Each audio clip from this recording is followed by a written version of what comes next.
नमस्कार, KP news 24/7 में आपका स्वागत है। मैं हूं अश्विनी। आइए देखते हैं इस वक्त के मुख्य समाचार। महाराष्ट्र के पुणे के निकट सेप्टिक टैंक की सफाई के दौरान दम घुटने से 4 लोगों की मौत। बंगाल निकाय चुनाव में फिर दिखा ममता बनर्जी का कमाल। टीएमसी ने 107 निकायों में से 93 में जीत दर्ज की। नो एक्शन, तमाशा ओनली। मेडिकल स्कूलों में एडमिशन को लेकर प्रहलाद जोशी के कमेंट पर कांग्रेस नेता भड़के। यूक्रेन में फंसी मुजफ्फरनगर की मरियम पहुंची दिल्ली। मुश्किल हालातों में कई किलोमीटर पैदल तय किया सफर। रूस ने यूक्रेन के खेरसन पर किया कब्जा। भारतीय छात्र की मौत पर रूसी राजदूत ने जताया दुख।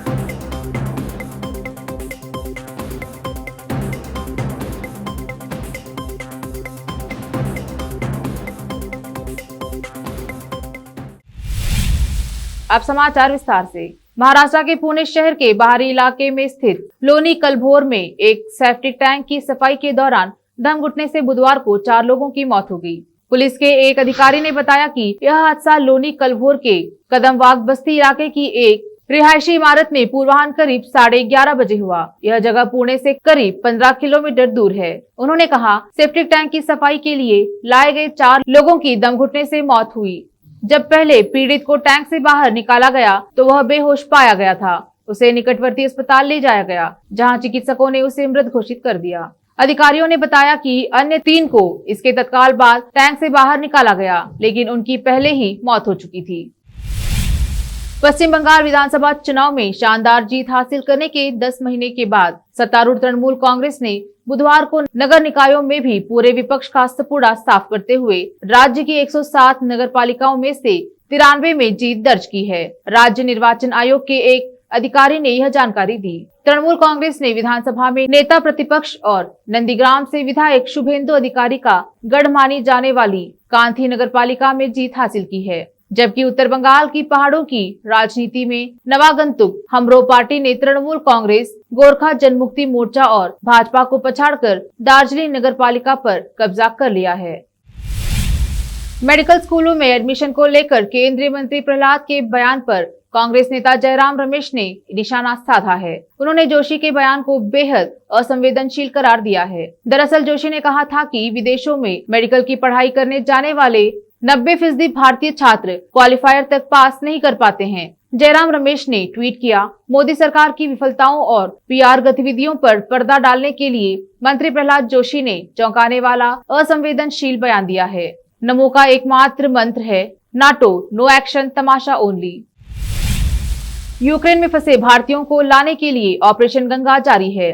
इसके तहत अभी तक तकरीबन 5 फ्लाइट छात्रों को लेकर दिल्ली पहुंची। यूक्रेन से आई फ्लाइट में बुधवार को अन्य भारतीय छात्रों के साथ आज यूपी के मुजफ्फरनगर की मरियम अपनी सहेली के साथ दिल्ली पहुंची। 6 भाइयों की एकलौती बड़ी बहन मरियम अपनी सहेली के साथ जब दिल्ली एयरपोर्ट पहुंची तो परिवार की खुशी का ठिकाना नहीं रहा। उनके स्वागत के लिए परिवार एयरपोर्ट पर केक, माला, गुलदस्ते और तिरंगा लेकर पहुंचा। मरियम कीव में मेडिकल की छात्रा हैं। वहीं रोमानिया से एक और फ्लाइट दिल्ली एयरपोर्ट पहुंची है। इस फ्लाइट में दिल्ली की रहने वाली मानसी सिंगल भी मौजूद थी, जो यूक्रेन में मेडिकल की छात्रा है। मानसी ने मीडिया को बताया कि उन्हें रोमानिया बॉर्डर पर 7 घंटे तक रहना पड़ा। उन्होंने अपनी आपबीती बताते हुए कहा, बॉर्डर पर मारपीट हो रही है और लग रहा था हम मर जाएंगे। दिल्ली एयरपोर्ट पर पहुंची एक और छात्रा मनीषा के पिता का कहना है कि भारत में मेडिकल की फीस इतनी ज्यादा है कि हम बच्चों को यहाँ नहीं पढ़ा सकते। अब डिग्री का पता नहीं क्या होगा। उन्होंने सरकार से मदद की गुहार लगाई है। प्रसिद्ध फिल्म समीक्षक जयप्रकाश चौकसे नहीं रहे। वह पिछले कुछ दिनों से गंभीर रूप से बीमार थे। चौकसे ने आज सुबह 8:15 बजे आखिरी सांस ली। उनका अंतिम संस्कार इंदौर में होगा। 83 वर्षीय चौकसे के कई आलेख व फिल्म समीक्षा देश की प्रमुख फिल्म पत्रिकाओं व अखबारों में प्रकाशित हुई। कई पाठक उनके लेखन के मुरीद थे। चंद दिनों पहले ही उन्होंने एक 83 वर्षीय चौकसे के कई आलेख व फिल्म समीक्षा देश की प्रमुख फिल्म पत्रिकाओं व अखबारों में प्रकाशित हुई। कई पाठक उनके लेखन के मुरीद थे। चंद दिनों पहले ही उन्होंने एक अग्रणी अखबार में अपने कॉलम की अंतिम किस्त लिखी थी। पारिवारिक सूत्रों ने बताया कि चौकसे की अंतिम संस्कार बुधवार शाम 5 बजे इंदौर में होगी।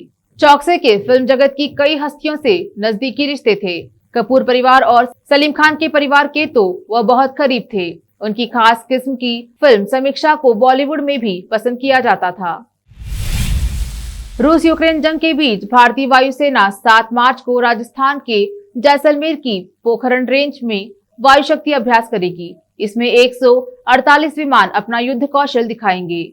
वायुसेना के अभ्यास में पहली बार अत्याधुनिक विमान राफेल भी शामिल होगा। वायुसेना के एक अधिकारी ने बुधवार को यह जानकारी दी। अभ्यास के मुख्य अतिथि प्रधानमंत्री नरेंद्र मोदी होंगे। भारतीय वायुसेना हर 3 साल में पोखरण रेंज में वायु शक्ति अभ्यास का आयोजन करती है। इसमें वह अपनी तैयारी के हर पहलू का प्रदर्शन करती है। पिछली बार 2019 में यह अभ्यास हुआ था। अभ्यास में कुल 148 विमान शामिल होंगे। इनमें से 109 लड़ाकू विमान होंगे। अब वक्त एक छोटे से ब्रेक का, जल्द लौटेंगे ब्रेक के बाद। हिंदुस्तान के हर कोने में हम हैं मौजूद। 24 घंटे हालात पर गहरी नजर, खबरों से जुड़े चुपते सवालात और आपको दिखाता है धार्मिक, सामाजिक, राजनीतिक, लोकल और इंटरनेशनल न्यूज की सबसे बेहतर कवरेज, जो आपको रखती है हर पल बाखबर। देश और दुनिया भर की खबर के लिए देखते रहें KP news 24/7। Noor education trust Bidar की ओर से चलाए जाने वाला Noor MEd college Bidar, recognized by NCTE Delhi and affiliated to Gulbarga University, Gulbarga. Admission are open for the academic year 2021-22. विशेषज्ञ और सक्षम शिक्षकों द्वारा शिक्षा प्राप्त करने के लिए नूर एमएड कॉलेज में दाखिला लें और शांत वातावरण में शिक्षा प्राप्त करें। बीदर शहर में बेहतर शिक्षा का एकमात्र केंद्र Noor MEd college, Shahpur gate, Bidar. Phone numbers 9945283920, 8482221297। Break के बाद आपका स्वागत है। देखते हैं आगे के समाचार। राष्ट्रीय राजधानी दिल्ली सहित देश के तमाम छोटे बड़े शहरों में ट्रैफिक जाम और उसमें बेतरतीब तरीके से फंसे लोगों की तस्वीरें आपने खूब देखी होंगी। इस तरह के ट्रैफिक जाम में कई बार लड़ाई झगड़े और आगे निकलने की होड़ लगाते वाहन चालकों को देखा जा सकता है। कई बार तो लोगों के बीच कहासुनी हो जाती है और कुछ दबंग किस्म के लोग अक्सर कहते सुने जाते हैं कि तू जानता नहीं मेरा बाप कौन है। लेकिन सोशल मीडिया पर देश के ही एक राज्य की तस्वीर वायरल हो रही है। ट्रैफिक जाम की यह तस्वीर बिल्कुल अलग है। यह ना तो कोई लड़ाई झगड़ा है और न ही लोग एक दूसरे पर चढ़ने को उतारू दिख रहे हैं। यह तस्वीर है मिजोरम की। जो कोई भी इस तस्वीर को देख रहा है वह ट्रैफिक जाम में लोगों के अनुशासन की दाद दे रहा है। मुश्किल वक्त में इंसानी मदद हमारे पास हो सकता है, कुछ देर से पहुंचे, लेकिन मशीनी मदद अब पलक झपकते ही पहुंच सकती है। यह संभव होगा एक खास तरह के ड्रोन यानी मानव रहित विमान से। इस ड्रोन को हाल ही में अहमदाबाद डिजाइन वीक 3.0 प्रदर्शनी में प्रदर्शित किया गया है। यह आयोजन निजी स्तर पर किया गया था। खबरों के मुताबिक यह ड्रोन एक मोबाइल ऐप से संबंध है। इस ऐप पर पैनिक बटन दबाते ही ड्रोन सक्रिय हो जाएगा। वह मुश्किल में फंसे व्यक्ति की लोकेशन को ढूंढकर उस तक पहुंच जाएगा। उस तक राहत सामग्री पहुंचाएगा, जैसे कि लाइफ जैकेट, दवाइयां, प्राथमिक चिकित्सा का जरूरी सामान या ऐसी ही जरूरत की कोई अन्य सामग्री। और दिलचस्प बात यह है कि ये शानदार मशीन किसी बड़ी उम्र के तकनीशियन ने नहीं बल्कि 12वीं कक्षा के एक बच्चे ने बनाई है। उसका नाम है अबान हबीब। उम्र महज 18 साल। अबान जम्मू कश्मीर से ताल्लुक रखते हैं।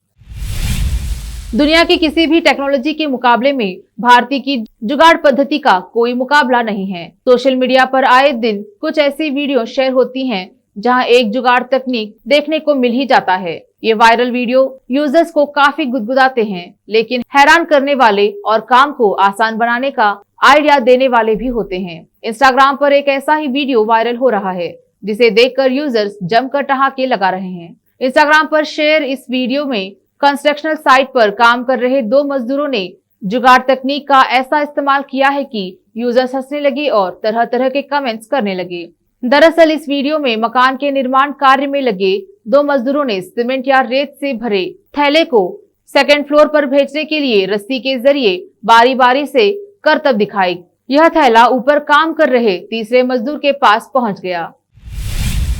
गंगूबाई काठियावाड़ी की रिलीज के बाद से आलिया भट्ट बॉक्स ऑफिस पर राज कर रही हैं। फिल्म ने पहले दिन यानी शुक्रवार को 10.50 करोड़ रुपए की कमाई की है। शनिवार और रविवार को 49.12 करोड़ रुपए बॉक्स ऑफिस कलेक्शन रहा। ट्रेड एनालिस्ट तरण आदर्श ने ट्विटर पर लिखा है कि गंगूबाई काठियावाड़ी ने बॉक्स ऑफिस पर सोमवार यानी चौथे दिन 8.19 करोड़ रुपए का कलेक्शन किया है, जिससे फिल्म का घरेलू बॉक्स ऑफिस कलेक्शन 47.31 करोड़ रुपए हो गया है। मंगलवार को शिवरात्रि के दिन फिल्म का 5वां दिन 50 करोड़ रुपए का आंकड़ा पार कर सकती है। गंगूबाई काठियावाड़ी के लिए सोमवार शानदार रहा। शुक्रवार 10.50 करोड़, शनिवार 13.32 करोड़, रविवार 15.30 करोड़, सोमवार 8.19 करोड़, कुल 47.31 करोड़। उन्होंने लिखा है कि वर्तमान गति के साथ गंगूबाई काठियावाड़ी चलती रही तो पहले सप्ताह में बॉक्स ऑफिस पर 64 करोड़ रुपए का आंकड़ा पार कर लेगी। दूसरे सप्ताह भी फिल्म आगे बढ़ती रही तो फिल्म के पास 100 करोड़ क्लब में शामिल होने का मौका है। रूसी सेना ने यूक्रेन के खेरसन पर कब्जा करने का दावा किया है। रक्षा मंत्रालय के प्रवक्ता इग्नोर कोनाशेंको ने इस बात की जानकारी दी और कहा कि सशस्त्र बलों के रूसी डिवीजनों ने खेरसन को पूर्ण नियंत्रण में ले लिया है। रूसी सेना यूक्रेन के कई शहरों को तबाह करने में लगी हुई है। आज रूसी सेना ने खार्किव मिलिट्री अकादमी को अपना निशाना भी बनाया है और इस पर रॉकेट दागा है। रिपोर्ट्स के अनुसार रूसी सेना ने कई रिहायशी इलाकों पर भी हमला किया है। वहीं यूक्रेन में फंसे भारतीय नागरिकों के लिए भारत सरकार की ओर से कंट्रोल रूम एक्टिव किए गए हैं। यह control room Poland, Romania, Hungary और स्लोवाक गणराज्य में स्थापित किए गए हैं। टेलीविजन टावर पर किए गए हवाई हमले से राज्य में प्रसारण बंद हो गया है। राजधानी कीव में हो रहे हवाई हमले को देखते हुए यूक्रेन की राजधानी कीव में भारतीय दूतावास को बंद कर दिया गया है। रूस के हमले में मंगलवार को खार्किव शहर में एक भारतीय छात्र की मौत भी हो गई है। कर्नाटक का रहने वाला नवीन शेखरप्पा राशन की दुकान पर गया था। बताया जा रहा है कि वो राशन लेने के लिए खड़ा था, तभी रूसी सेना की ओर से एक प्रशासनिक भवन को निशाना बनाया गया। इस हमले की चपेट में आकर नवीन की भी मौत हो गई। आखिर में फिर एक बार देखते हैं मुख्य समाचार। महाराष्ट्र के पुणे के निकट सेफ्टी टैंक की सफाई के दौरान दम घुटने से 4 लोगों की मौत। बंगाल निकाय चुनाव में फिर दिखा ममता बनर्जी का कमाल। टीएमसी ने 107 निकायों में से 93 में जीत दर्ज की। नो एक्शन, तमाशा ओनली। मेडिकल स्कूलों में एडमिशन को लेकर प्रहलाद जोशी के कमेंट पर कांग्रेस नेता भड़के। यूक्रेन में फंसी मुजफ्फरनगर की मरियम पहुंची दिल्ली। मुश्किल हालातों में कई किलोमीटर पैदल तय किया सफर। रूस ने यूक्रेन के खेरसन पर किया कब्जा। भारतीय छात्र की मौत पर रूसी राजदूत ने जताया दुख।